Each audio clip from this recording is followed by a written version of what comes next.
Welcome back to the Pawd. Today we have a very exciting guest. We have Bulldog legend Chris Herren with us to help us count down to the return to Selland. Thanks for joining us, Chris. Thanks for having me. So talk to me about your first memories with basketball, the first time you picked up a ball. I was born into it. I was born into basketball. My dad, my brother went on to play Division I college basketball in the Big East, so I really didn't have much of a choice. I was pushed into the driveway at a relatively young age. But that being said, it was an amazing release for me. It was an escape for me. And at the end of the day, I had tried baseball, soccer, football, and basketball was where I landed. Now, you said the town you grew up in was like Friday Night Lights, right? But for basketball. And you had someone come to your town to write a book about you when you were, 15 years old? What was that experience like? It's a lot. You're going to say some pretty silly things at 15 years old that lives on forever. The beauty of it is the man who wrote the book, his name is Bill Reynolds. He went on to be a father figure. He played every role in my life, from a friend to a coworker to a professional to a parent. I would write that book 20 more times to have that relationship that I received out of doing that project. Well, you're hooping now. You get to high school, McDonald's All-American. You've got the spotlight. A lot of people with the McDonald's All-American game, they don't know really anyone that played in that game. So talk to me, what was it like for you just being around, future NBA players and then players that are going to go to big-time colleges? My McDonald's All-American team it wasn't a great one. If you look at the roster, it's not your typical McDonald's All-American game. I had played against most of those guys on the AAU circuit. Most of my success as a basketball player at that age was not so much on my individual statistics. It was, I won the national championship 3 years in a row in high school in AAU basketball. And back then, AAU basketball was different. There was no sneaker companies kind of cornering the market. Like, everybody had to come to the same place to battle. My AAU team, we had 7 Division I basketball players. I was the only McDonald's All-American, but, we were incredibly competitive and close and traveled the country together. So I had experience with them. You got to be, if I'm being honest, you got to have like a different mentality that I didn't have at that time, right? Like, I went into that game as, it's an all-star game and we're all going to share the ball and do our thing. That's kind of an alpha game, right? I'm not saying that I'm not an alpha, but I just didn't have that presentation back then, right? So it didn't serve me. Like, I wanted to compete. I wanted to battle. I wanted to win. I didn't want to shine, right? The shining thing wasn't in my kind of wheelhouse at 17 years old, 18 years old. So you turned down offers from Duke and Kentucky to stay home and play for BC. What are some things about college basketball that surprised you in your first year? Size. The size was a big factor for me. That was an adjustment. The speed, the length. What used to be open is no longer available. And also the level of commitment, right? Like, it's a job. And, when I look at college athletics, at least when I was a college athlete, my opinion, basketball players kind of had it the easiest, right? You checked in for 2 hours, you did an individual workout, and the day was done. Football players, it's like a full-time job. So I wasn't typically accustomed to that level of commitment, to that sacrifice. And, I often say, like, I became a basketball player in Fresno, right? I had a great amount of success, right? To be a McDonald's All-American, there was plenty of success on the resume, but I became a basketball player at Fresno State. Coach John Welch, who's currently there, he built me, man. He built me. I was a project. And, I jumped on that project with him, sometimes reluctantly.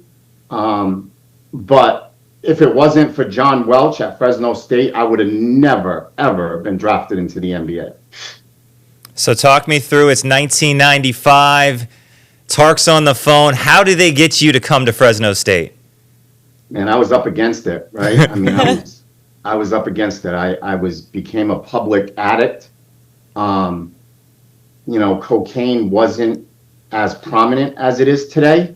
There weren't many athletes. The ones who were doing cocaine are some of the athletes who lost their life, like Len Bias. So it was a very taboo topic, and as it should be. But I went from McDonald's All-American to my mom's couch, just hoping there was a coach that would take a chance on me. And, that chance came from Coach Tark. He called me. I was 3,000 miles away. He told me, he pitched it, right? He didn't have to pitch much.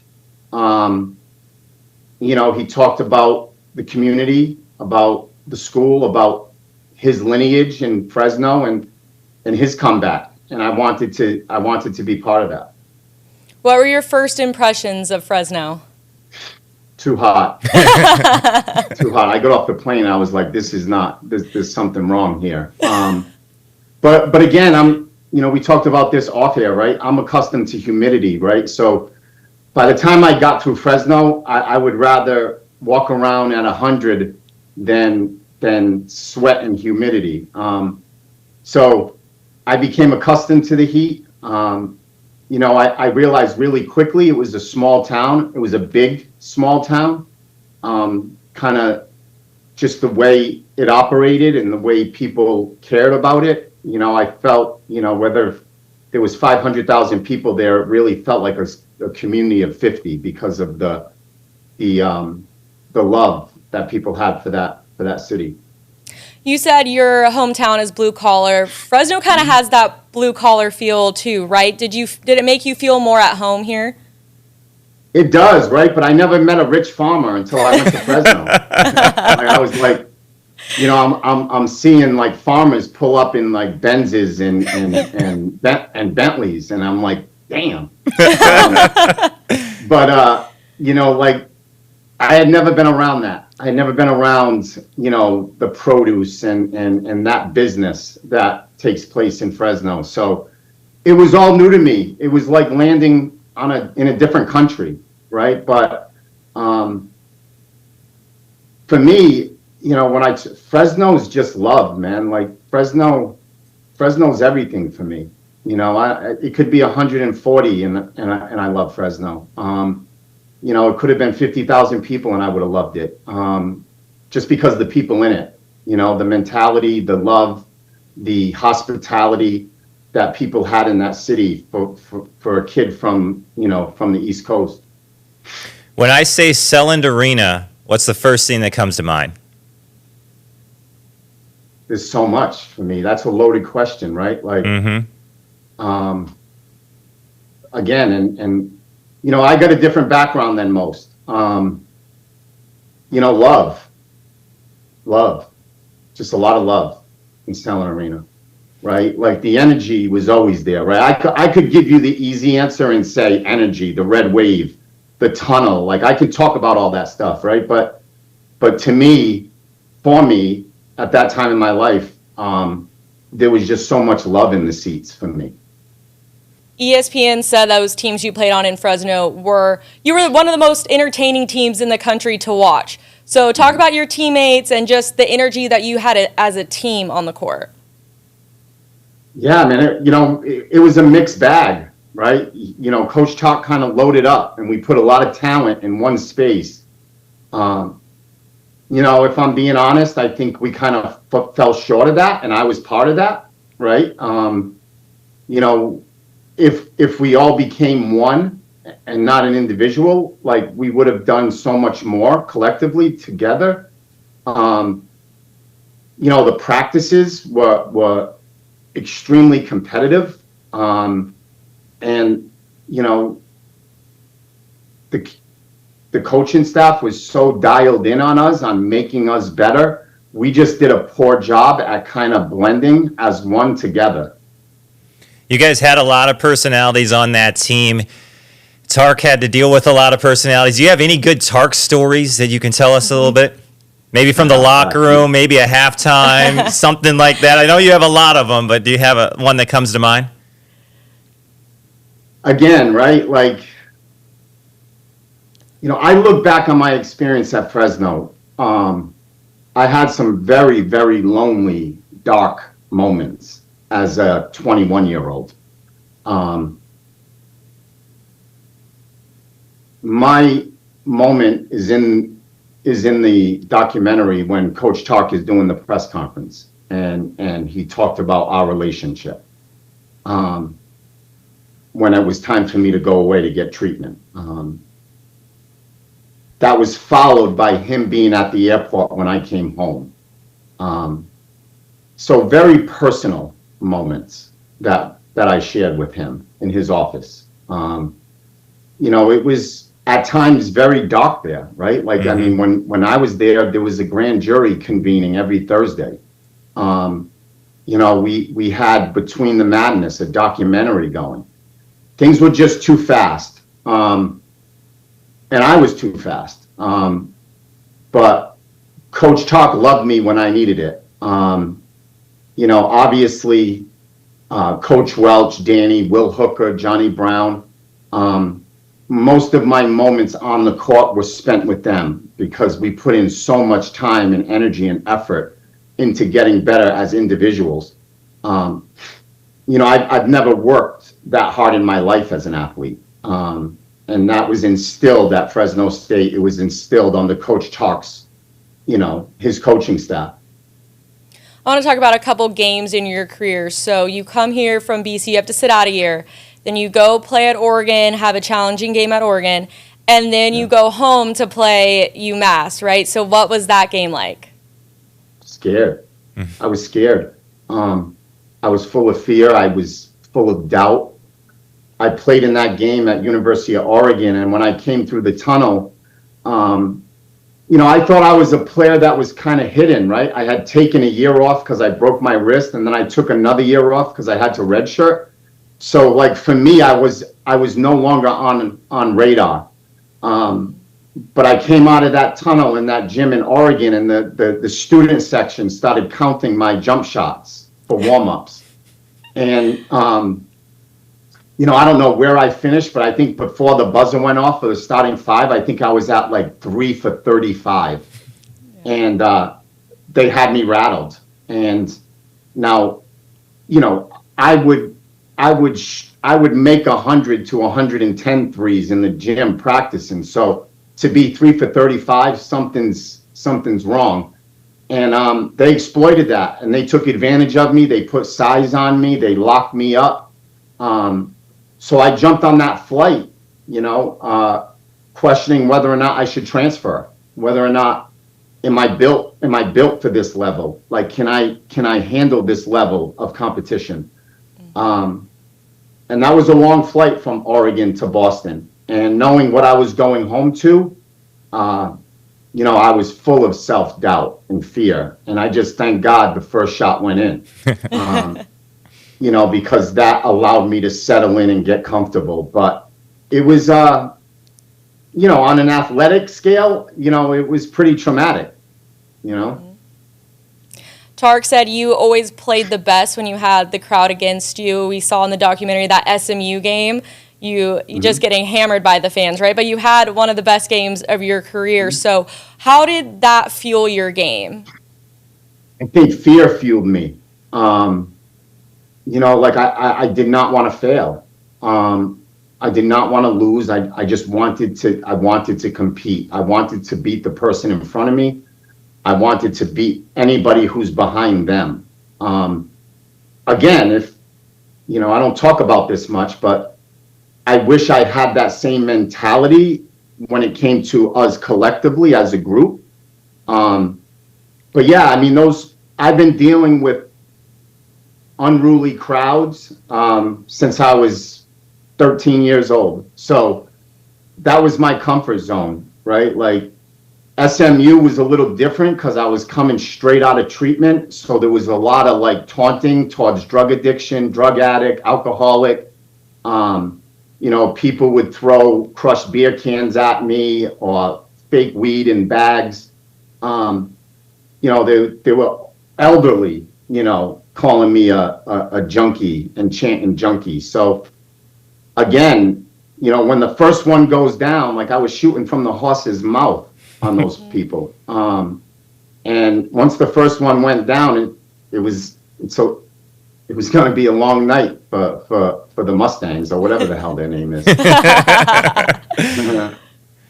You were such a good player. Obviously, we've talked about your basketball prowess. A lot of people reminisce about that NIT team that went to Madison Square Garden. And when you think back to that season, I know a lot happened in that season, but on the court, just how much fun were you having playing ball? Yeah, again, we were having fun, but we fell short. We were better than that. So it was always hard, right? Like, okay, great, we're going to the NIT, but like, when you really do a little bit of self-reflection and you go home to your apartment, like, in your heart, like you fell short. And that's what I live with. I live with the fact that as exciting as times were back then, we didn't give enough. Like, I didn't give enough. I think we could have been so much more. And, it was a high level of basketball, man. I cannot say this enough. Like, Coach Welch, God bless that community. God bless the student athletes that he has right now, because, like, if you want to become somebody, he'll make you somebody. And, maybe to a fault, there was too much of that. Like, there was, it was so individualized, and less connection and community and team. But as fun and as wild as those seasons were, we didn't do enough, man. We should have been better. You played in a lot of arenas. You played in the pit. I mean, all over the place, right? But for someone who hasn't been to games in Selland, how would you describe those home games? It's alive. Like it's one. Like the energy, like we're all connected. You play for Fresno, man. Like you step on that court, you play for those. You're not playing for the school, you're playing for the people. That's who you're playing for. Like, if you're playing for the school, you got it twisted. Like, play for the people, man. Those people who drive downtown to sit in those seats to watch us play. Like you play for them. They came for us, and we played for them. That arena, again, like, I don't think it was necessarily a huge disadvantage for the opponent, because their energy and their love was towards us, right? Like, they didn't come to the arena like, we're going to make this team feel uncomfortable. They came to that arena to say, we're going to lift our people. Like, we're going to give them the juice that they need in this game. That's how I look at it. Other people might look at it differently, right? But I know that I didn't play for Fresno State. I played for Fresno. I played for Clovis, for those communities that those people sat in those seats and gave all they could to us. Kind of leads me into talking about Selland Arena and Fresno State basketball. When's the last time, Chris, that you've been to a Fresno State basketball game? I have never been to a Fresno State basketball game. I went back when I filmed Unguarded, and I walked through Selland Arena. So I've been inside of Selland. I've just never been to a Fresno State basketball game. Listen, I'm 3,000 miles away. It's a little different. I've been back to Fresno plenty, but just never in a seat to watch people. And my professional schedule, my work schedule, I'm pretty tied in for 9 months during the school year, whether I'm speaking to football teams, basketball teams, colleges, high schools.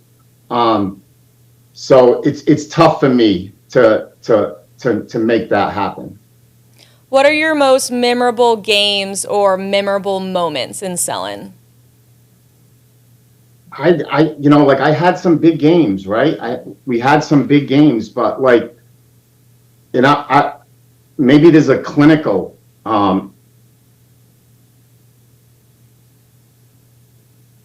expression for this, but like, I don't remember the games. Like I remember the atmosphere. Like I know I had a big game at SMU because like it was very public. It was on ESPN, right? But like if you said, how was the game against Wyoming? I don't know. It was jumping. Like that's all. That's the. I remember that. I don't remember like games per se. You've brought up a couple of times about, you give speeches, and obviously you're a motivational speaker. You've got such a great story. We mentioned the Unguarded that we watched that was so well done. When you give those speeches to whether it's the youth, the high school kids, or whether it's professional teams or college teams, what is it that you hope they leave with at the end of it? There's a beginning for all of us, right? And I think that's where we've gone wrong when it pertains to the education around addiction, or let's call it alcoholism, whatever you want to call it. But I think there's so much energy and focus that has been given to the end, and the beginning has been forgotten, right? Like we always focus on the worst day and we forget the first day. Like to me, that speaks volumes, right? Like I can go in front of a school and talk about, shooting heroin and overdosing and getting locked up and spending all my money and breaking everybody's heart who loved me, right? That comes with it. But at 17, 16 years old, I think you should understand how it began for me and what that looked like in my life. And it did not look like how it looked 15 years later. And I think we all have a first day. And I think the first day requires some reflection and some understanding. You played for Boston College, you played for the Celtics, and everyone talks about being a hometown hero, but what are some of the challenges that come with being a hometown hero? You just need to be grounded. It requires an incredible amount of life skills in grounding to sustain that success in the place that you were raised. Like I have so much respect for Demetrius Porter. He played in front of his people. And he handled it with such grace. So I know what it's like being in your hometown. And it's not easy. So the people who are able to do it, I have the utmost admiration and respect for. But if I'm being honest with you, like I've said this before, like if you told me to identify a team that I played on, what uniform would you wear? Long after you played the game of basketball, Fresno would be the uniform I'd wear. Like I identify as Fresno. I don't identify as a Celtic. I don't identify as a Denver Nugget. Mm-hmm. I don't identify as Boston College. Like I identify as a Fresno State Bulldog. That's awesome. That's a great answer, by the way. I know Fresno people are going to love that and enjoy that. You had a great relationship with Tark. We touched on it, obviously, throughout this. You talk about it all the time. Is there something maybe that he taught you that you still use today, or that you have taken into your life that you're like, man, it was really good to learn that from Tark? Yeah, like he was phenomenal under pressure. He never got too excited. He was kind of always even. I remember just in high pressure situations feeling his calmness. Listen, I lived with my coaches. You know, like I lived with Coach Welch. I lived with Danny. Like they raised me. Like I spent a lot of time, man. Like 80% of my college experience was with them. You know, Coach Welch used to pick me up at 5:30 in the morning to go to Dan Gammel's to do dribbling drills. So a lot of what I've taken out of my basketball experience is rooted in John Welch. You know, like that's who, and I could get emotional, right? Like he brought me to my first AA meeting in a trailer in Clovis. You know, he woke me up, you know, he cooked, he made me. I believe that like I am who I am today, 17, 18 years sober, because it was his discipline, and now obviously under Coach Tark's umbrella, but it was his attitude, his discipline that I've been able to transition over into my life in recovery. Your son, Chris, played college basketball. What was your advice to him when he started that journey? Listen, I'm a better parent today than I was 10 years ago, right? Like that's one thing I've learned. I have a 17-year-old son, and I've gone over. I've coached him differently. I knew one way how to compete at basketball, and that's just to go through it. Like fuck it, like bring it. I'm coming for you. You know, not everybody's built that way. You know, not everybody wants to be wired that way. If I had an opportunity to like be with my son, and who's now he's 26 years old, I would coach him different than I did. You know, I think I made some mistakes along the way.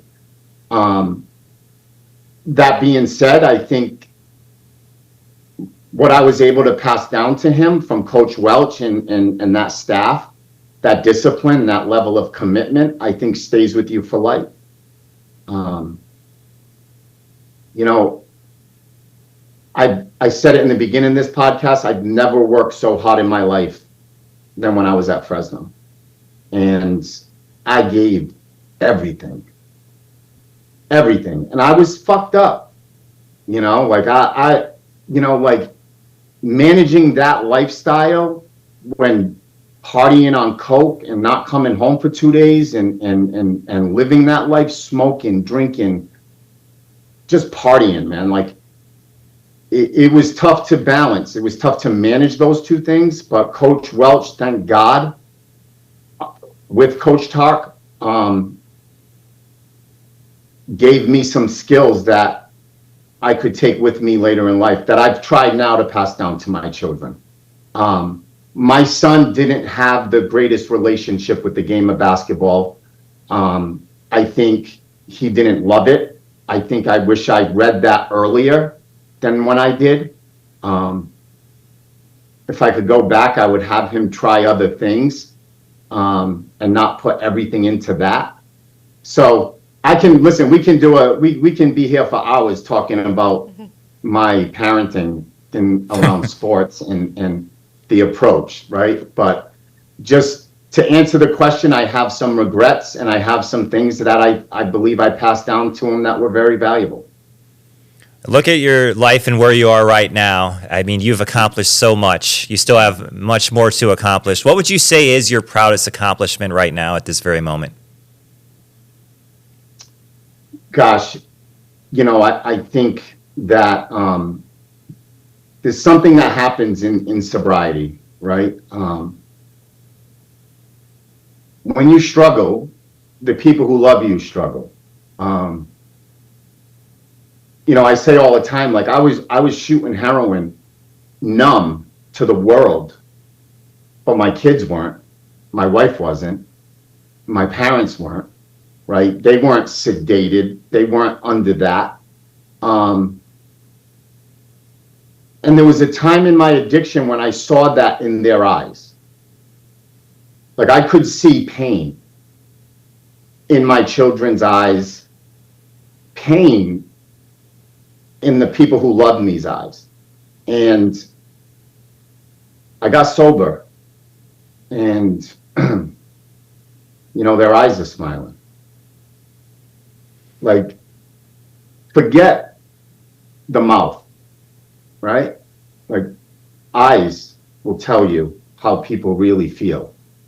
And when I saw that in my kids' eyes for the first time, because there's a level of peace and calmness and joy and like wanting to be in the moment instead of being full of fear and afraid of the moment, I think that's my greatest success is the success that I see in my kids' eyes. If you were to give advice to student athletes starting off their college journey, what would it be? Find Brandon Baki. I'm not playing. Like Brandon Baki, for all the success we had as Fresno State.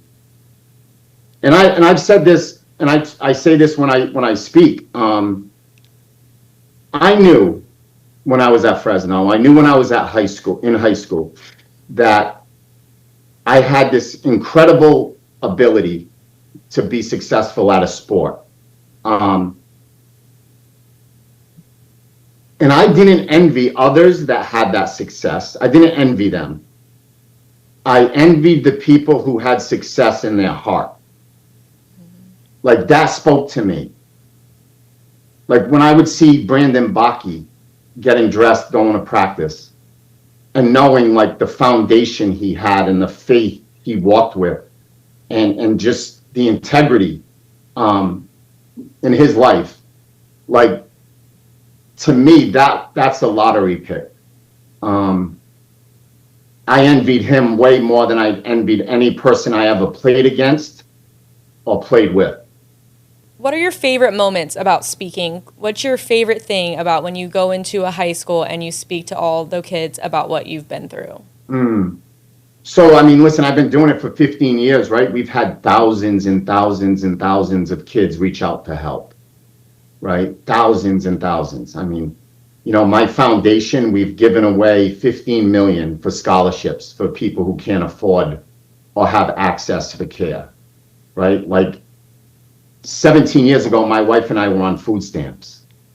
17 years later, we've given away $15 million to people who deserve a chance, right? And there's not a school that I walk into that kids don't reach out after the fact.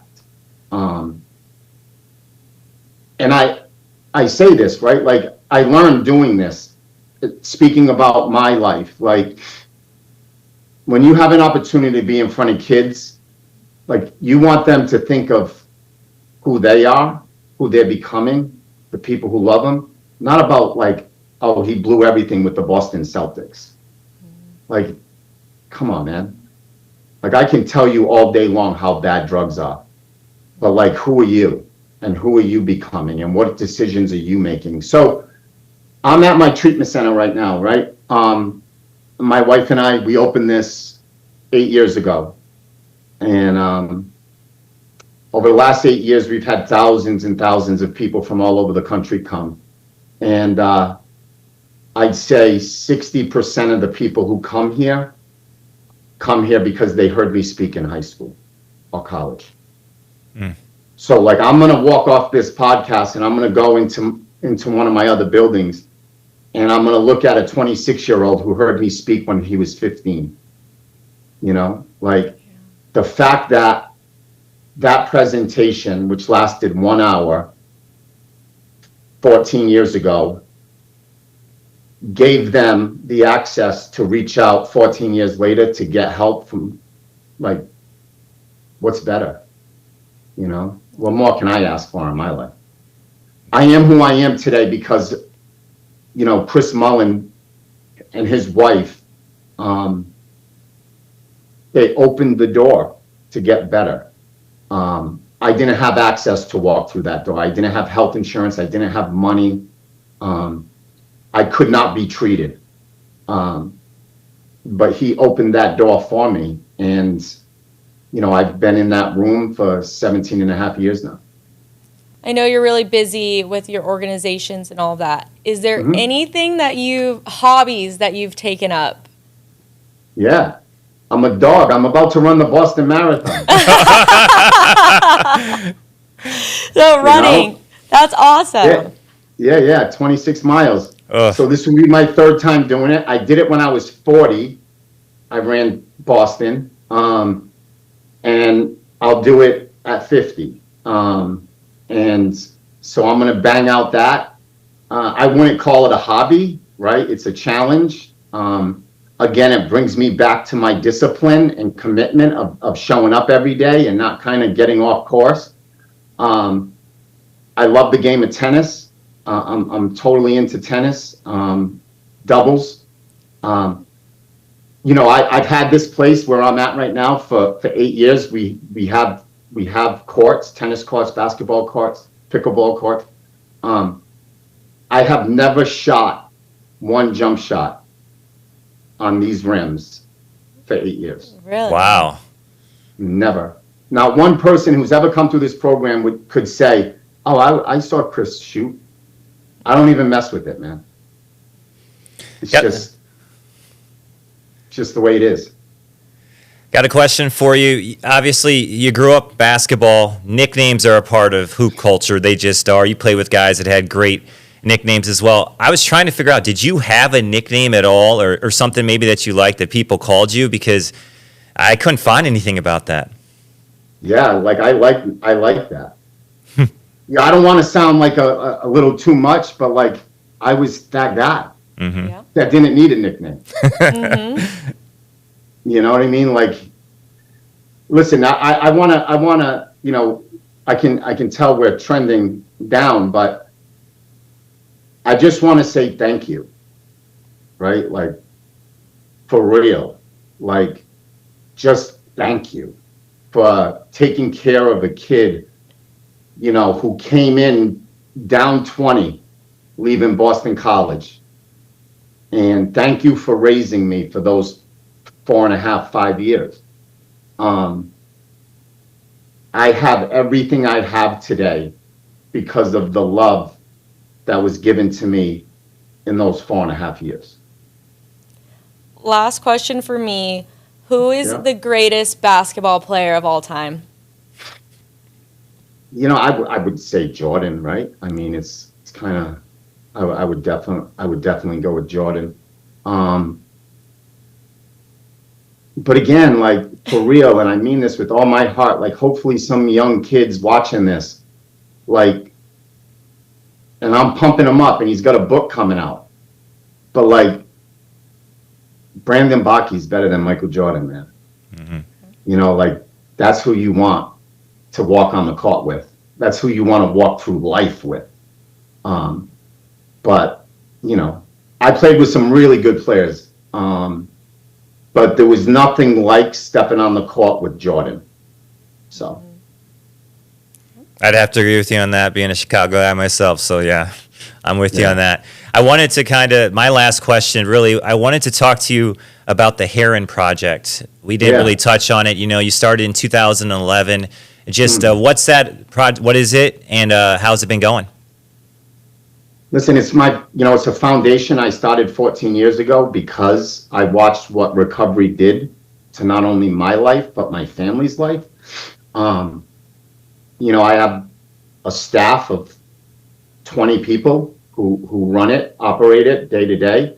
I'm not, the only connection I have with Herren Project is donating to it. Because it's just, I've been able, with the support of my team in that part of my organization, to help thousands and thousands and thousands of people, man. That's why I'm so grateful for the game of basketball, because it gave me a platform to to do stuff like this. You know, like seeing myself in a Boston Celtics uniform is very difficult.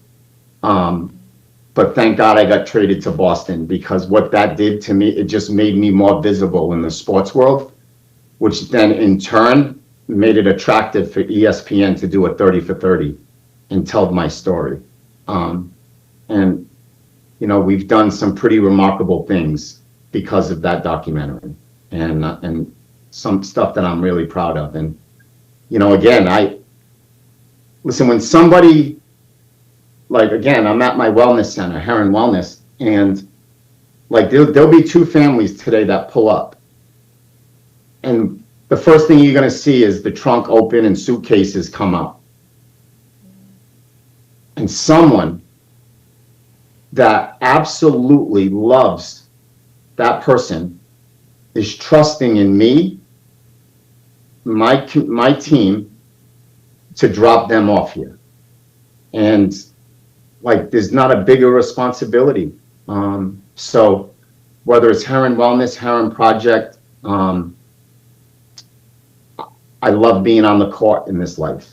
And in this life, I'm on the court, man. And I'm battling with every person I come across in this, for this. Well, we want to thank you for coming today. You're such an inspiration to so many people, and you're doing God's work. And we're so proud that you're a Bulldog, really. So thank you for sitting down with us today. Yeah, really, thank you. Thank you very much. Yeah. A lot of love. And I can't stress enough, right? Like, I wish I could shake and thank and hug every person that walked into Selland Arena when I was there, because they made that home. And it was, what a beautiful home it was, and what beautiful memories I have in that arena, not because of the game of basketball, because of the people in the seats. And we know the Red Wave still loves you, and you'll always have a home here in Fresno. So thanks for taking time. Of course. Take care. And for everyone watching, thank you for watching, and we'll see you next time on the Pawd.